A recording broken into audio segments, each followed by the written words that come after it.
nuances de Next. Le Next 40, comme vous ne l'avez jamais entendu, animé par Olivier Mathieu et Thomas Benzazon. On poursuit sur le canap' avec Bertrand Fleurose, le patron et fondateur de City Scoot, un habitué de la mobilité à deux roues. Donc, une question peut-être plus simple, plus philosophique. Bertrand, pourquoi tu cours ? Ou pourquoi tu roules peut-être ? Je cours pour me reposer plus tard. Moi, c'est marrant, j'y pensais l'autre jour. Et puis je pensais à, je sais plus qui j'avais eu, je sais plus, c'est un entrepreneur américain, il est mort en ne s'étant jamais arrêté, le mec. Et alors il est probablement très heureux, mais moi je peux pas faire ça. Moi j'ai envie qu'à un moment, tu vois, comme quand tu le fais toi le week-end ou n'importe quoi, tu vois, tu t'allonges dans ton canapé et tu ouvres un bouquin. Bon, moi j'ai envie de faire ça dans ma vie. Donc je cours pour pas courir jusqu'à la fin de ma vie en fait. La question du coup, c'est à quel moment on sait qu'on arrête de courir ? Parce qu'on peut très vite se laisser embarquer toute sa vie parce qu'on a une boîte, plein d'idées, plein d'envies. Est-ce que même on peut poser la question, et généralement personne n'y répond vraiment, mais est-ce que par exemple il y a un niveau de fortune personnelle qui peut être un déclencheur et qui dit ou alors est-ce que c'est autre chose, un indicateur qui fait j'ai atteint à peu près ce que je voulais faire en termes d'impact sur le monde ou de transformation de la société Non, mais c'est pas une question d'argent. Alors il y a un peu d'argent évidemment parce que quand tu crées un truc et que tu vois que c'est surtout quand tu sais que t'as enrichi tous tes actionnaires, t'as envie de faire partie de ceux-là, tu vois, enfin de ceux qui se sont enrichis. Mais je crois que c'est pas une question d'argent. Je crois que c'est une question. Oui, parce que sinon tu peux continuer de courir éternellement. Mais ouais, exactement. Donc moi c'est pas ça. Moi, c'est une question où il y a un moment, et je pense que je peux pas répondre à ta question, Thomas, parce que j'ai pas le KPI qui me dit t'arrêtes pas, etc. Je pense que la vie, elle te le dit à un moment. Je pense qu'il y a quelque chose qui te frappe sur l'épaule et qui te dit maintenant, tu vas lire des livres. Moi, j'ai envie de m'arrêter pour lire des livres, tu vois. Parce que j'ai pas le temps de lire. Donc... Allez, relaxez-vous. Et maintenant, on parle de vous ? Vraiment sur le canapé. Alors, c'est pas une séance de psy. Non, mais on s'intéresse effectivement aussi à la personne parce que c'est aussi l'objectif de ce podcast 40 nuances de Next, c'est qu'on vous considère aussi comme des champions et inspirants. Donc, on se demande qu'est-ce qui vous inspire aussi, qu'est-ce qui fait qu'à un moment donné, vous êtes devenu entrepreneur et qu'est-ce que tu partagerais de ce que tu as appris par cette entreprise peut-être à tous ces auditeurs qui ont envie de se lancer. Oui, alors déjà, il y a un truc, on a oublié d'en parler depuis le départ, mais si ça se trouve, je suis plus Next. Ah oui, il y aura bientôt le nouveau Next 40. Mais ouais. C'est vrai. Ouais, tu seras comment vous allez faire les mecs si jamais je suis plus Next 40 ? Eh ben écoute, on va mettre le truc aux oubliettes. Ouais, on censurera et on fera comme si on s'était jamais parlé. Non, pour nous, ceux qui ont été Next 40, le reste, en tous les cas, symboliquement. Le reste en alumni. Mais c'est comme un président passé, il reste monsieur le président. Mais ceci dit, c'est comme le CAC 40 en fin de compte, ça peut bouger aussi. C'était l'idée du Next 40, donc ça peut effectivement bouger.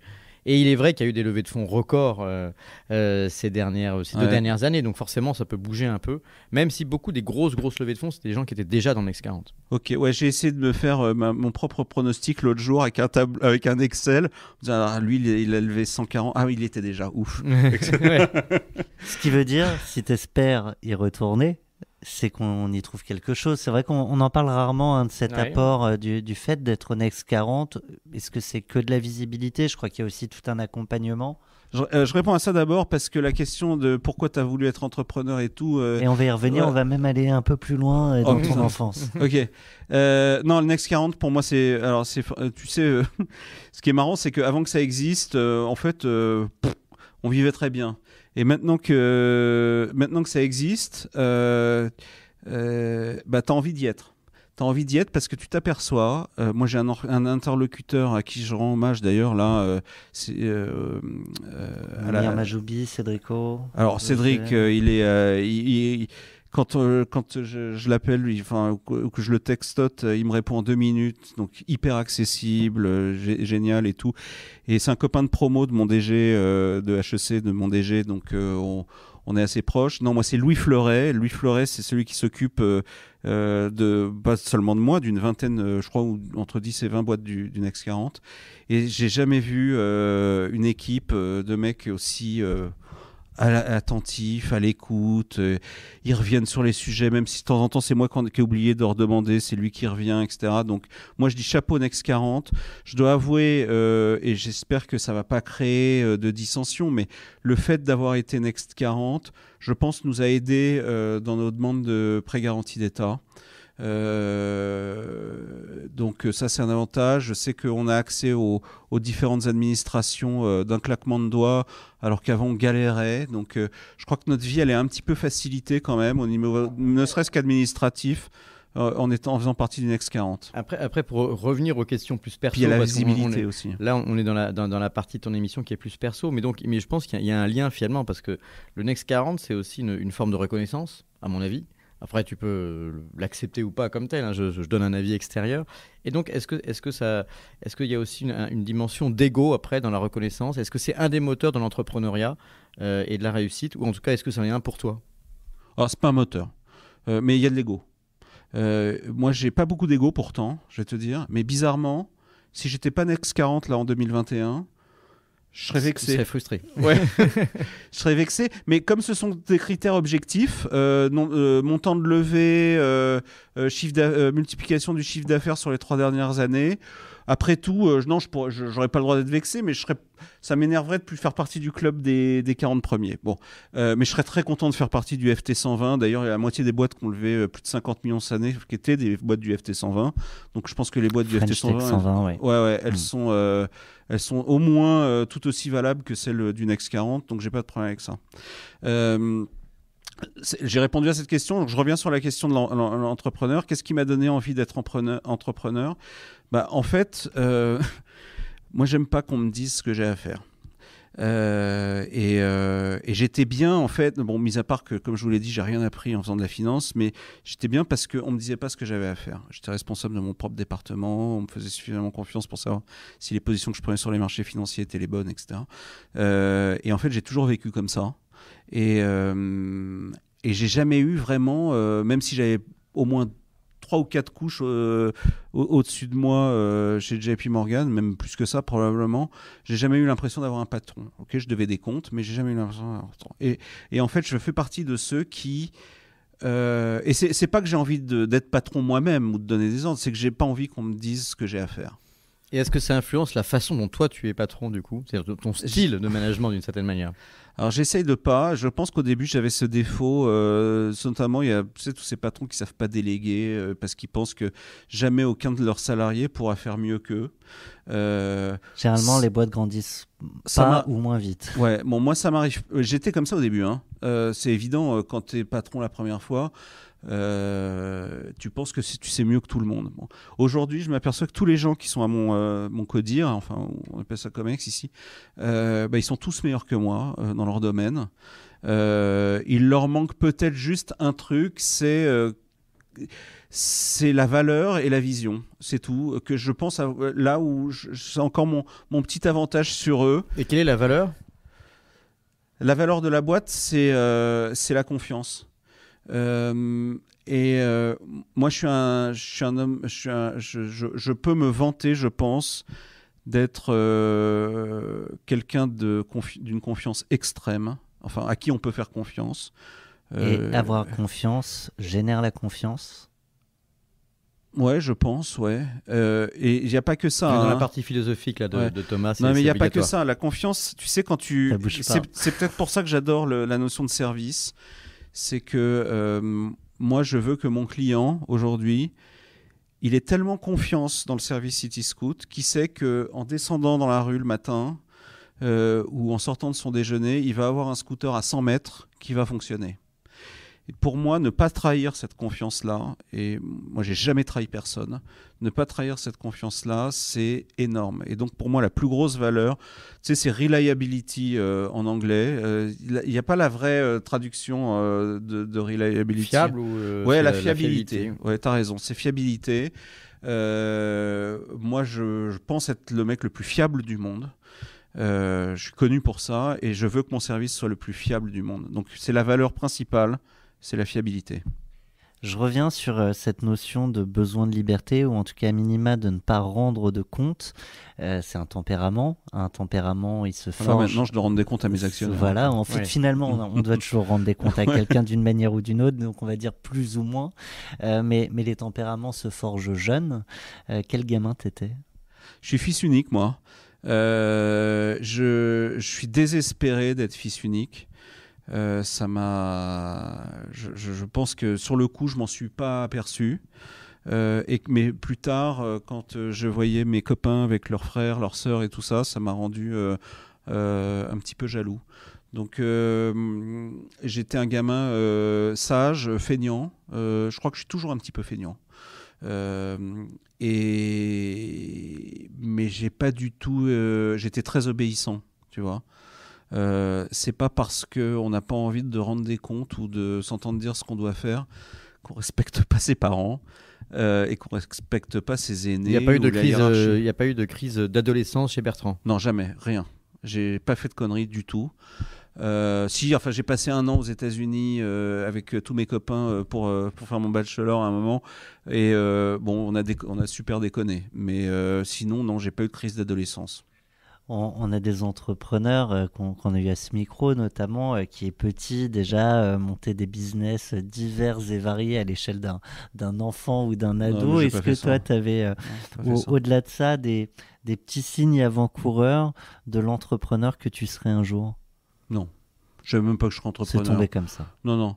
Moi, il y a un truc, je sais qu'il y a un truc qui m'a marqué. Moi, j'ai fait mon service militaire. Je suis partie de ceux qui ont encore fait leur service militaire. Là, je lève la main et dire moi aussi. Ouais. On a tous les deux des départs poivre et sel et on peut expliquer ce que c'était aux petits jeunes. Et j'ai adoré le service militaire. J'ai adoré. Une autre forme de fraternité, du coup. J'ai failli m'engager, moi. Et pourtant, j'avais de la hiérarchie, tu vois. Mais je trouvais que le fonctionnement était extraordinaire. C'est la solidarité entre les soldats, enfin les appelés et tout ça. Moi, j'ai adoré le service militaire. J'aurais pu m'engager si déjà à l'époque je travaillais pas dans la société de bourse où j'ai commencé, et donc j'avais envie aussi de gagner ma vie. Mais j'ai adoré ça.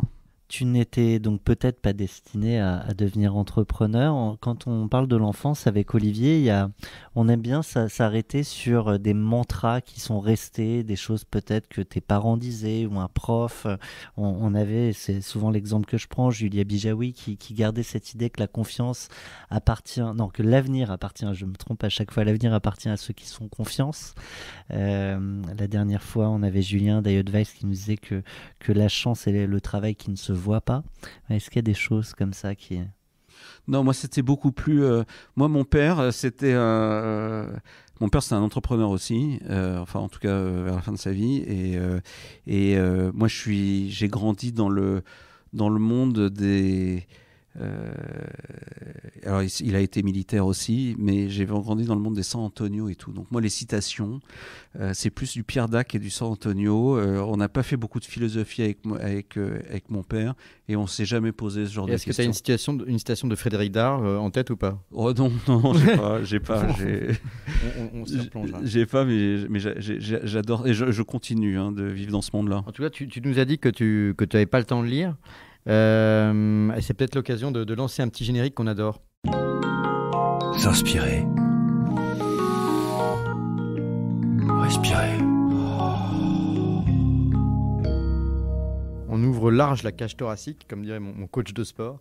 Dans l'inspiration, la respiration, est-ce qu'il y a des alors peut-être des auteurs ou peut-être d'autres éléments culturels qui peuvent être cinématographiques ou des documentaires ou d'autres moments qui sont des sources d'inspiration pour toi? Moi, j'adore les... Ouais, je dis que je lis pas, mais en fait, je passe plusieurs heures, enfin au moins 1 heure par jour, le soir, pendant que je fais semblant de regarder la Netflix.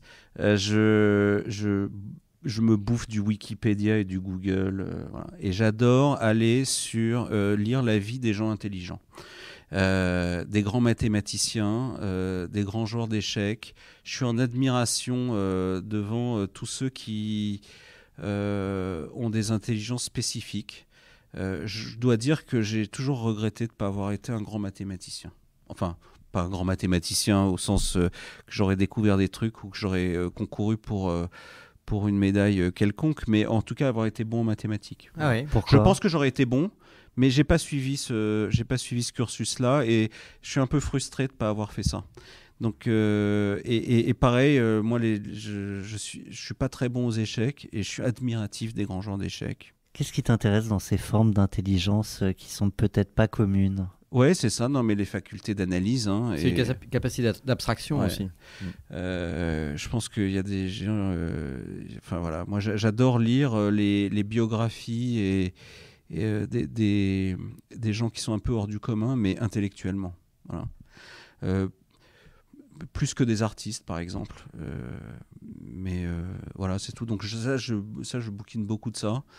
Sinon non, mais j'ai pas le temps. Quand j'ouvre un livre, je m'endors au bout de 2 pages. Est-ce que quand tu auras le temps, on va pas faire la question qu'est-ce que tu emmènerais sur une île déserte, mais plutôt quand tu auras le temps, parce que tu dis que tu cours pour mieux t'arrêter, est-ce que tu as un livre comme ça dont tu te dis il faudrait vraiment que je l'ai lu celui-ci? Ah non, mais j'en ai pas un, parce que ouais, celui-là, je le lis. Ouais, quand même, faut pas exagérer, je me prends un peu de temps et je le lis. Non, j'aimerais relire tous les grands classiques. Ouais. Je m'aperçois que j'ai quand même quelques lacunes et que j'ai pas lu tous les grands classiques et j'ai envie de me les faire, ou certains même de me les refaire. Je regrettais l'autre jour, j'ai réalisé que je n'avais jamais lu de livre d'Albert Camus. Ah oui, écoute, je te conseille notamment Le Premier Homme, qui est le livre posthume qui a été publié donc après sa mort par définition, et qui raconte comment sa naissance en Algérie et comment est-ce qu'il est devenu Albert Camus, finalement prix Nobel, alors qu'il était dans une famille très très pauvre avec une grand-mère aveugle, etc. Donc très très très beau livre. Ouais, je suis sûr. En plus, moi, ma mère est née en Algérie, elle était française d'Algérie. Tout ça, je n'ai aucune excuse de ne pas avoir lu Albert Camus, d'autant que ces livres se lisent assez rapidement. Quand même. Tu vois ce que je trouve, Thomas, de très original dans ce qu'on est en train d'échanger là avec Bertrand, c'est qu'il nous parle de mathématiciens, de classiques, etc. Alors que souvent avec les entrepreneurs, on parle aussi de trucs liés ou de littérature liée à l'entrepreneuriat. Donc lire Steve Jobs ou lire etc. Enfin, qui sont des gens qui peuvent nous inspirer. J'ai jamais lu un bouquin comme ça, j'en lirai jamais. Alors là. C'est comme les policiers qui regardent pas de séries policières. Voilà. C'est pas la vraie vie. C'est marrant, en t'observant, je t'imaginais très rock. Ah ouais, non, pas du tout. Non, rock, je sais pas ce que tu veux dire, avec des bagues, avec des têtes de mort ou des trucs comme ça. Non, ouais, ça, c'était mon ex-associé Bruno Van Rieb, que peut-être toi, Olivier, tu l'as connu. Ouais. Ah bah oui, absolument. Ouais, et qui est décédé il y a 2 ans. Et lui, il était rock. Moi, je suis pas rock. Oui, il était toujours avec son perfecto. Il faisait de la moto. Je fais de la moto aussi, d'ailleurs. Alors, je connaissais pas l'histoire, mais je fais une parenthèse. Du coup, t'as un associé qui est parti pendant l'aventure. Ouais, alors il faisait autre chose, mais il avait décidé de consacrer. D'ailleurs, il était ici 4 fois par semaine à s'occuper de City Scoot, qui était devenu son nouveau bébé. Je lui ai proposé de rejoindre l'entreprise en 2017. Et son bureau, c'était celui-là, qui est juste à ma droite. Et il est mort il y a 2 ans dans un accident de la circulation. Donc, et ça a été une grosse perte pour moi. Ouais. Mais c'est pas ma claque. Non, écoutez, ça c'est un moment difficile parce qu'il était Bruno Van Rieb, c'était aussi quelqu'un de très connu dans l'écosystème, très très impliqué dans toutes les questions de lobbying avec nous. On a beaucoup travaillé avec France Digital aussi avec lui, et donc très très identifié, et entrepreneur et investisseur à succès. Alors du coup, évidemment, c'est un moment triste, mais bon, c'est bien aussi de lui rendre hommage. Et je trouve que d'un autre côté, ça aurait pu être intéressant malgré tout. De parler de cette rubrique La Claque, parce que c'est toi qui l'as cité, parce que très souvent, je te dis sans transition, très souvent quand on parle aux entrepreneurs, alors toi tu as été très transparent, partagé beaucoup de choses, mais très souvent ils sont très positifs. Tous les entrepreneurs racontent en gros leur histoire, on parle de storytelling parfois pour dire que tout va bien tout le temps, etc. Mais il est vrai que sur le parcours ou sur le chemin du succès, il y a aussi des échecs en général, et on ne va pas forcément citer tous les grands auteurs qui valorisent l'échec, mais on aime bien quand les entrepreneurs osent partager une claque, donc à un moment donné qui a pu être difficile pour eux dans leur parcours, qu'il soit d'ailleurs personnel ou professionnel. Eh ben, vas-y, jingle. Waouh. Ouais, alors, moi je crois quand même que j'ai eu vachement de bol avec City Scoot.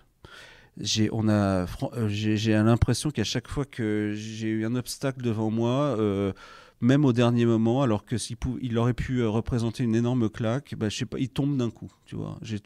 On a toujours eu une sorte de Deus ex machina qui faisait que les portes elles s'ouvraient au dernier moment et tout allait bien. Donc j'ai pas eu de claque avec Cityscoot.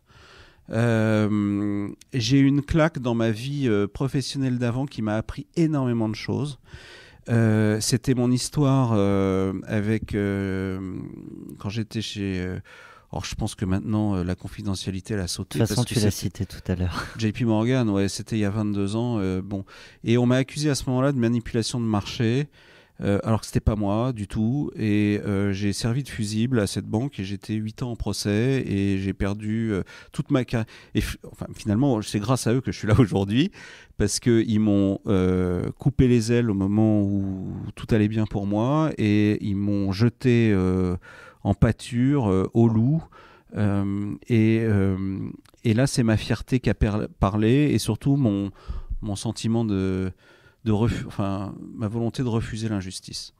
Donc j'étais innocent, j'ai appelé mon père un jour en me disant papa putain je vais me faire virer, ils m'ont accusé de manipulation de marché, j'ai des entretiens. Puis tu risques pas que la perte du boulot dans ces cas-là. Tu perds ta licence à vie, la perte du boulot et tu payes une amende, d'accord. Donc c'est lourd quoi. Ah oui. C'est-à-dire que ta vie est foutue en l'air. Complètement. Donc ça c'était j'ai failli perdre ma femme d'ailleurs à ce moment-là. Enfin c'était vraiment une situation qui était très compliquée. Quel âge ? J'avais 30 ans.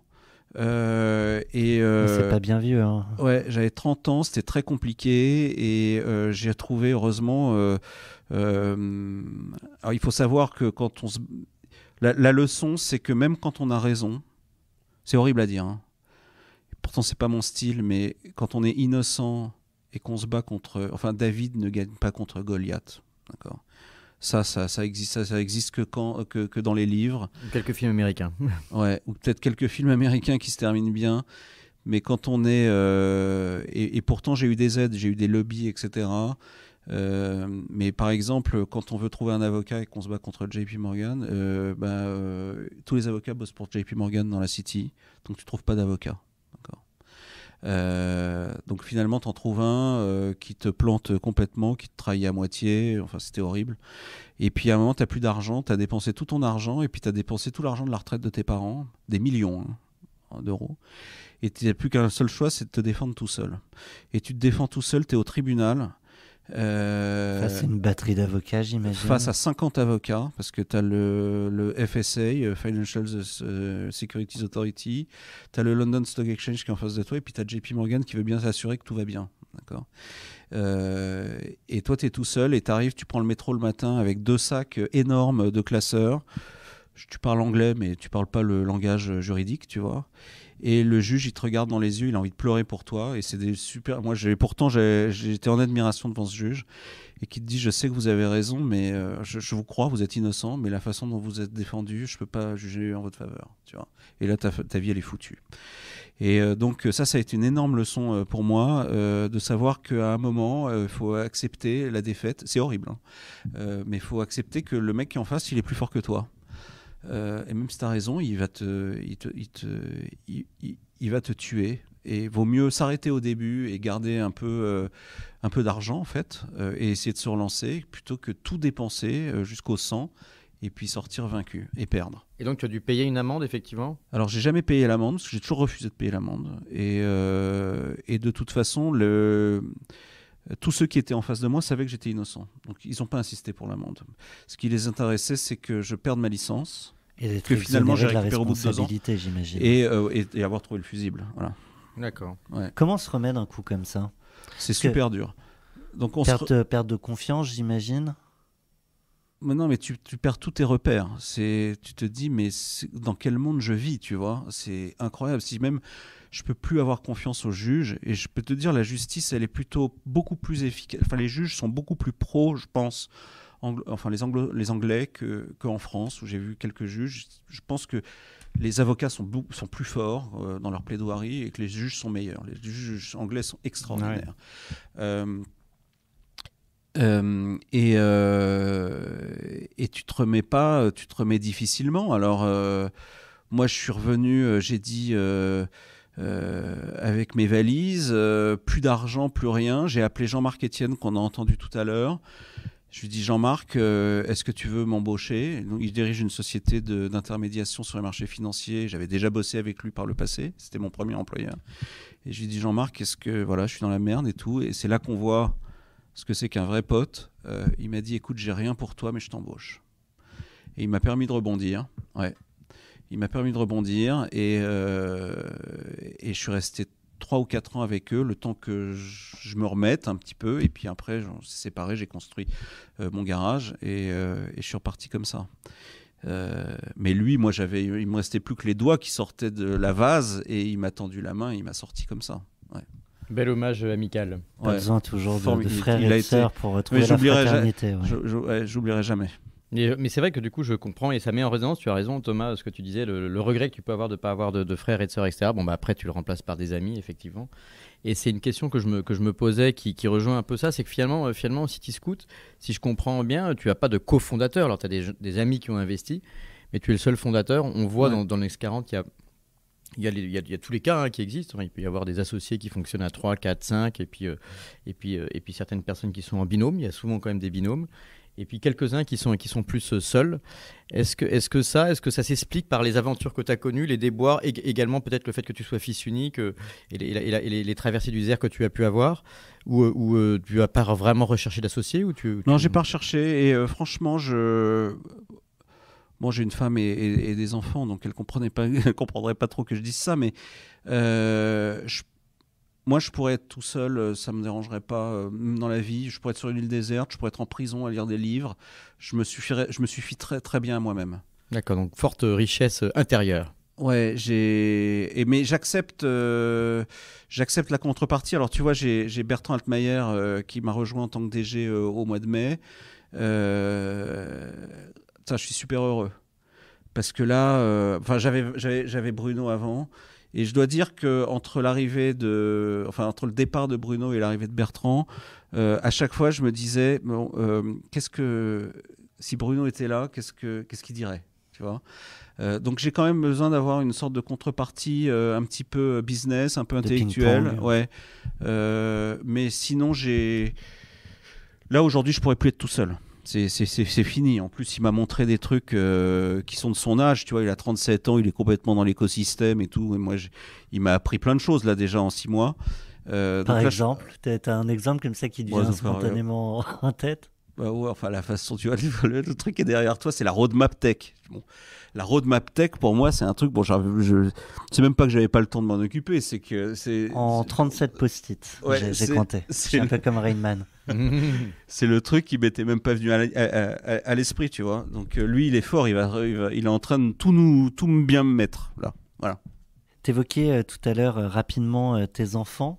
Au-delà du fait d'être capable de ne pas partir dans un combat qu'on est sûr de perdre, est-ce qu'il y a d'autres choses que tu aimerais léguer comme manière de voir la vie? Ouais, moi je pense que le libre arbitre, je crois que c'est un des trucs qui est de plus important dans la vie. Moi, je reproche souvent aux gens qui sont autour de moi de répéter la parole du dernier qui a parlé, tu vois. Ça, pour moi, c'est horrible. On est dans un monde de... C'est horrible. Pardon. C'est horrible. Non, mais c'est horrible. Non, mais c'est toujours le dernier qui a parlé qui a raison, tu vois. Et ici, on est dans un monde... Alors, c'est pas du tout ma carte blanche, là, mais... Moi, j'ai 2 grandes filles et 2 petites filles. J'ai 2 filles qui ont 25 et 27 ans et j'ai 2 filles qui ont 3 mois et 1 an et demi. Bon. Donc, les grandes, je leur ai appris à être indépendantes dans leurs pensées, tu vois. Et ça, je trouve qu'il y a plus important. Je refuse de me faire influencer. J'ai récemment éteint, comme beaucoup d'ailleurs, hein, je suis sur LinkedIn, c'est le seul. J'ai jamais été sur Facebook, j'ai été sur Twitter 2 semaines. Instagram, je sais même pas comment ça s'écrit, et TikTok, je sais même pas à peine de m'en parler. Je déteste ça, et je déteste les gens. Parce que tu y vois derrière une sorte de pensée unique, enfin une sorte de manque d'originalité, de créativité des individus, quoi. Mais exactement, je pense que quand tu es addict à ton réseau social, tu tu ne construis plus ta propre pensée. Tu navigues au gré des pensées des gens qui pensent à ta place, d'accord ? Et ça, je refuse ça absolument. Moi, j'ai éteint aussi tous mes médias. Moi, j'ai éteint BFM, j'ai tout éteint. C'est quoi? Il y a deux choses. C'est des médias soit sociaux qui vont être plutôt sur le rapport à l'image de soi, des autres, etc. Des médias dont tu parlais d'information continue qui globalement t'abreuvent de messages négatifs.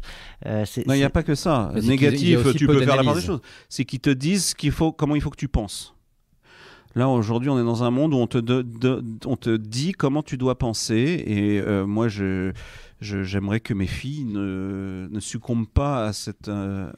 Moi, ce que je trouverais intéressant juste par rapport à ça, mais évidemment, on n'a pas le temps d'en débattre lors d'un podcast, mais c'est vrai qu'il y a un vrai sujet qui est sur la pensée contradictoire. C'est-à-dire que les réseaux sociaux, c'est l'anti-contradiction. En gros, on est dans un cercle qui pense à peu près tous la même chose. Oui. Et puis, effectivement, quand on écoute, on les aime bien, nos amis de l'information continue, il y a très peu de recul. Donc, c'est comme on appelle ça un robinet à images ou un robinet à information.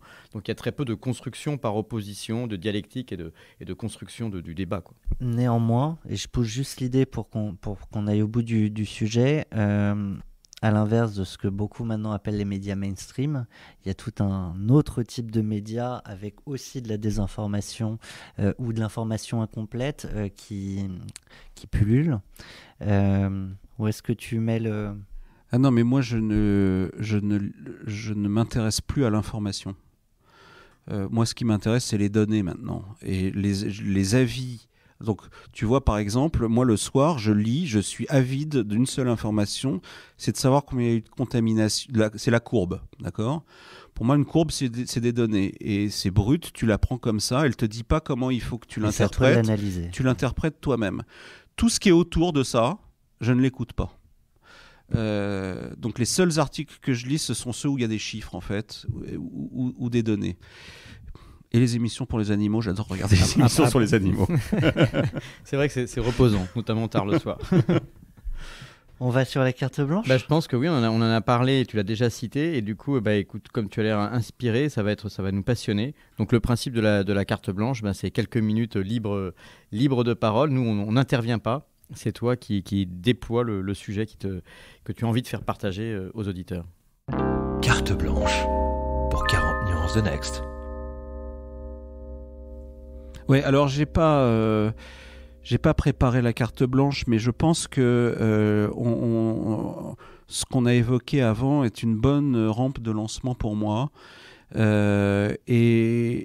Et d'ailleurs, quand Thomas t'es arrivé tout à l'heure, je t'ai dit « Oh merde, j'ai pas réfléchi à mon coup de gueule. » Et tu m'as dit « Mais c'est pas forcément un coup de gueule, c'est une carte blanche, tu peux parler de ce que tu veux. » Bon.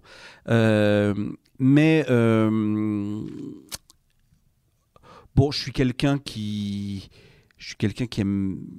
Enfin, j'aime pas critiquer, mais je dois reconnaître que j'aime bien donner mon avis sur des trucs. Donc, je vais rester sur la lancée de la réflexion précédente, qui est celle du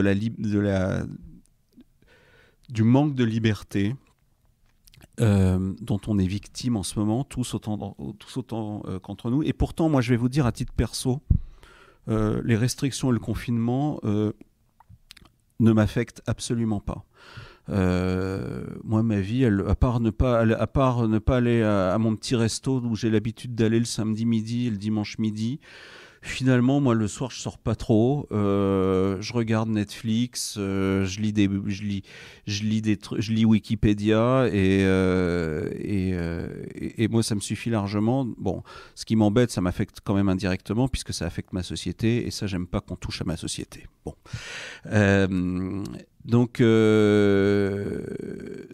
moi, le confinement ne me gêne pas. Ce qui me gêne, c'est que tout d'un coup, là, est arrivé en même temps que le confinement une sorte de nouveau monde où tout le monde a parlé, tout le monde parle, et tu peux par hasard te mettre sur une chaîne d'infos au hasard 4 fois dans la semaine, tu fais 4 bips, et puis tu vois pratiquement toujours les mêmes parler, ou des gens qui sont différents mais qui se ressemblent, et puis des politiques, etc., et qui donnent tous leur avis en pensant que ce sont des sachants. D'accord ? Et moi, je ne sais pas qui est sachant dans toute cette histoire, mais ce Covid a instauré un nouveau truc, une nouvelle méthode de pensée, qui est qu'on donne la parole à tout le monde, et là-dedans sont dilués les gens les seuls à qui on devrait donner la parole. Ils sont complètement dilués. Et puis, il y en a tout un tas d'autres à qui on donne la parole et qui n'ont rien à dire. Et je pense que je suis en colère après les grands médias, d'accord, de nous avoir brainwashés là, depuis un an et probablement depuis plus longtemps, mais avant je m'en étais pas aperçu, sur ce que je disais tout à l'heure, c'est-à-dire qu'on me dise ce qu'il faut que je pense, ce que j'ai le droit de dire, ce que j'ai pas le droit de dire, ce dont j'ai le droit de me moquer ou pas de me moquer, les blagues que j'ai le droit de faire, les blagues que j'ai pas le droit de faire. Tu sais, à un moment, tout à l'heure, c'est marrant, j'étais à la cuisine, et tu sais, tout à l'heure, ce matin, quand je suis parti, j'ai pris au hasard un truc, il est rose, tu vois. Tu montres ton masque. Ouais, moi, j'ai un masque rose, tu vois. Et je me suis dit, si jamais on me faisait une réflexion sur « Ah, pourquoi tu portes un masque rose ?» ben, j'ai peur que tu n'aies pas le droit de me le dire, en fait, tu vois. On est assez loin pour me dire « Mais pourquoi tu te moques de moi alors que j'ai un masque rose ? Qu'est-ce que tu as derrière la tête ?» Bon, ben moi, je suis contre ça.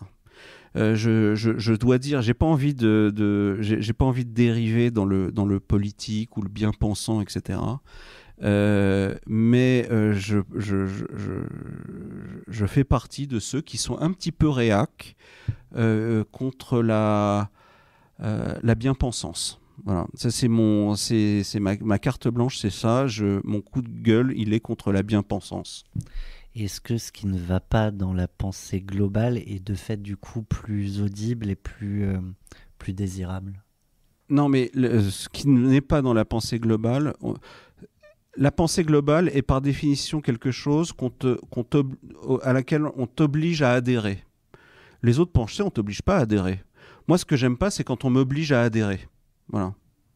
À un club dont je veux pas faire partie. Bon, coup de gueule, sauf le Next 40, très quoi. Clair. Ça, c'est un club dont on est content de faire partie. Mais il n'y a pas une façon de penser du Next 40, effectivement. Enfin, bon, très clair. Complètement. Merci beaucoup pour cette carte blanche, Bertrand. Eh bien alors, sans transition et rien à voir avec l'euro, sûrement pas, mais on conclut toujours avec Olivier sur notre rubrique Sista. Tu dois t'en rendre compte. Ah, mais oui, je suis très content. Tu dois t'en rendre compte que vous, au Next 40, vous êtes beaucoup, vous, des hommes. Et on voulait féminiser un peu nos podcasts en vous proposant de mettre en lumière une femme je l'adore, que vous admiriez. Ce qui signifie aussi que c'est la fin de ton podcast. Ok. On en profite aussi avant de te laisser la parole et de te demander qui sera l'assista sur lequel tu veux peut-être mettre un coup de projecteur. Donc merci beaucoup. On a passé un moment formidable avec toi. Donc je dis qui c'est là ou pas? Non, tu vas le dire. Non, mais on va effectivement maintenant te demander qui est l'assista. Donc, et ensuite, éventuellement, quelles questions tu aimerais lui poser? Ah, d'accord. On va la faire intervenir ensuite. D'accord. Alors, ma sista, c'est Stéphanie Delestre qui a monté Kappa, qui est une boîte d'intérim, en fait. Cette fille-là, moi, je l'avais croisée à un dîner d'entrepreneurs qui s'appelait Chez Dom, qui était le gars d'Index, et Dominique Vidal. Et elle avait accaparé l'attention à elle toute seule. Et moi, je la connaissais pas à ce moment-là. Parce qu'elle est super marrante. Elle a de l'énergie. Hein. Elle est hyper vive. Elle a fait marrer tout le monde. Je crois qu'elle était arrivée en retard. Mais enfin, c'était formidable. Et moi, j'étais en admiration devant elle. Alors que je la connaissais pas. Et ensuite, on s'est rencontrés. Il se trouve que je l'ai fait même travailler maintenant. Parce que moi, je fais partie. Je plaide beaucoup pour que les sociétés de l'écosystème travaillent entre elles autant que possible. Et puis depuis, alors on a bu des pots ensemble, etc. Et elle est bourrée d'énergie. Et moi, la question que j'ai envie de lui poser, c'est, ça, j'ai pas préparé, mais j'ai envie de lui dire, mais pareil, la même question que celle que tu m'as posée en intro, c'est pourquoi tu cours, Stéphanie? Eh ben, on va lui donner la réponse. Super entrepreneuse qui a été aussi au board de France Digital d'ailleurs avec moi, donc on se connaît bien. C'est sympa de mettre un coup de projecteur sur Kappa et Stéphanie Delestre. Et on la retrouvera au micro de Solène Etienne dans 40 nuances de Sista. Un grand merci à toi, Merci Bertrand. à vous surtout d'avoir pensé à moi. Merci Bertrand. 40 nuances de Next. Le Next 40 comme vous ne l'avez jamais entendu, animé par Olivier Mathieu et Thomas Benzazon.